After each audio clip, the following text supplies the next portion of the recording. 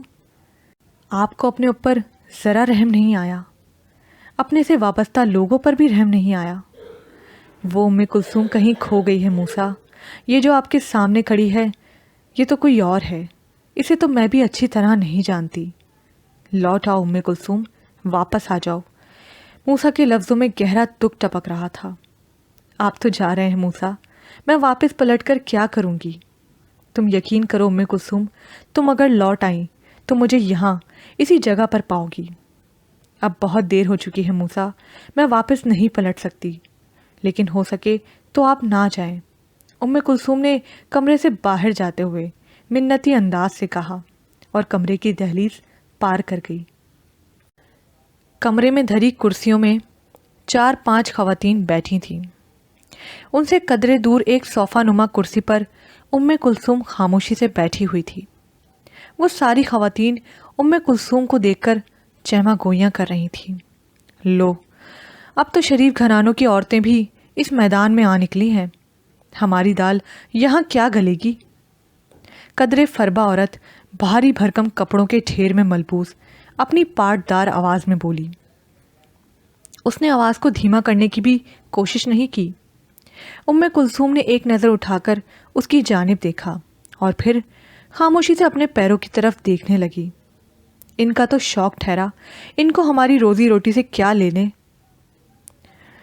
ساتھ بیٹھی سانولی سی دبلی پتلی لڑکی ہاتھ میں پکڑے آئینے سے اپنا میک اپ درست کرتے ہوئے بولی، سنا ہے میاں ان کا سرکاری افسر ہے، خوب کھاتے پیتے گھرانے سے تعلق ہے۔ تیسری ادھیڑ عمر عورت جہاں دیدہ انداز سے بولی، لو بھائی، ان کی تو چاروں انگلیاں گھی میں اور سر کڑھائی میں، میاں الگ کماتا ہوگا اور بیوی الگ کمائے گی، ایک ہم ہی قسمت کی ماریاں ہیں کہ نہ میاں ملتا ہے نہ دولت۔ سانولی نوجوان لڑکی آ بھر کر بولی، شکل تو دیکھو کیسی معصوم اور بھولی بھالی ہے۔ چوتھی عورت نے اس کی جانب متوجہ ہو کر رائے زنی کی، فکر نہ کرو 4-5 سال میں پھٹکار پڑنے لگے گی۔ ادھیڑ عمر عورت ٹھٹا مار کر بولی۔ ام کلثوم مارے خفت اور شرمندگی کے رو دینے کو تھی کہ اسی وقت استاد نفاست صاحب اندر داخل ہوئے۔ آپ کہاں چلے گئے تھے؟ ام کلثوم جلدی سے بولی، پروڈیوسر شبیر صاحب کا پتہ کرنے گیا تھا، آج ذرا لیٹ آئیں گے، آپ اتنی دیر یہ بوتل پیجئے۔ استاد صاحب نے ہاتھ پکڑی بوتل ام کلثوم کو تھما دی۔ سلام استاد صاحب، بڑا اچھا دانہ تلاش کیا ہے، مان گئے آپ کو۔ موٹی عورت استاد صاحب سے خوش آمدی انداز سے بولی۔ بڑی نوازش ہے زاہدہ بیگم آپ کی، استاد شائستگی سے بولے۔ کچھ میری نادرہ کا بھی خیال کیجئے، پروڈیوسر صاحب سے کہہ کر اس کو ٹی وی پر چانس دلا دیجئے، قسم سے دعائیں دیں گی آپ کو۔ موٹی عورت نے مزید چاپلوسی کی، بھئی آپ کی نادرہ میں صلاحیت ہوگی تو خود بخود راستے بنتے جائیں گے، میری سفارش کی ضرورت ہی نہیں رہے گی۔ استاد صاحب اپنا دامن بچاتے ہوئے بولے، رہنے دو استاد جی، تم بھی بس پیسے کے پیر ہو، جانتی ہوں میں یہ بیگم بڑی تگڑی اسامی ہے، اس کو چھوڑ کر تم میری نادرہ کے لیے کیوں کچھ کرنے لگے؟ زاہدہ خاتون اکھڑے اکھڑے انداز سے بولی، آئیے بیگم صاحبہ، آپ شبیر صاحب کے کمرے میں چل کر بیٹھیں، میں ریسیپشن سے ان کا پتہ کر کے آتا ہوں۔ استاد زاہدہ خاتون کی گفتگو سے گھبرا کر بولے، جاؤ جاؤ استاد جی، بیگم کا پالتو بن کر آنا کبھی ہمارے محلے میں، پھر تمہیں تمہاری اوقات بتائیں گے۔ زاہدہ بیگم دھمکی آمیز لہجے میں بولی، لو اماں، اب ہمارا کیا بنے گا؟ یہ بیگم تو سارے پروگرام لے اڑی۔ نادرہ منہ بسور کر بولی، تو فکر نہ کر، یہ شبیر بڑا ہی دل پھینک ہے، اگر تو یہ بیگم کسی شریف ماں باپ کی اولاد ہے تو کبھی بھی اس شبیر کو خوش نہیں کر سکے گی، اس کو خوش کرنا ہم جیسیوں کا ہی کام ہے۔ پروڈیوسر شبیر کے کمرے تک جاتے جاتے ام کلثوم کا رواں رواں تک سلگ اٹھا تھا۔ کالی شیفون کی ساڑی کو باندھے، خوبصورت جولری، جدید بالوں اور میک اپ کے سٹائل میں سجی سوری ام کلثوم نغمہ سرا تھی۔ یہ وہی ساڑی تھی جسے ایک بار پہن کر وہ نہال کے ساتھ پہلی بار دعوت میں گئی تھی۔ تب وہ کتنی پریشان اور نروس تھی، کتنی رنجیدہ اور بے قرار تھی، مگر آج وزیر ثقافت کے گھر منعقدہ نجی محفل غزل سرا کلثوم کس پر اعتماد، پرکشش اور دلوں کو لوٹ لینے کی حد تک خوبصورت لگ رہی تھیں۔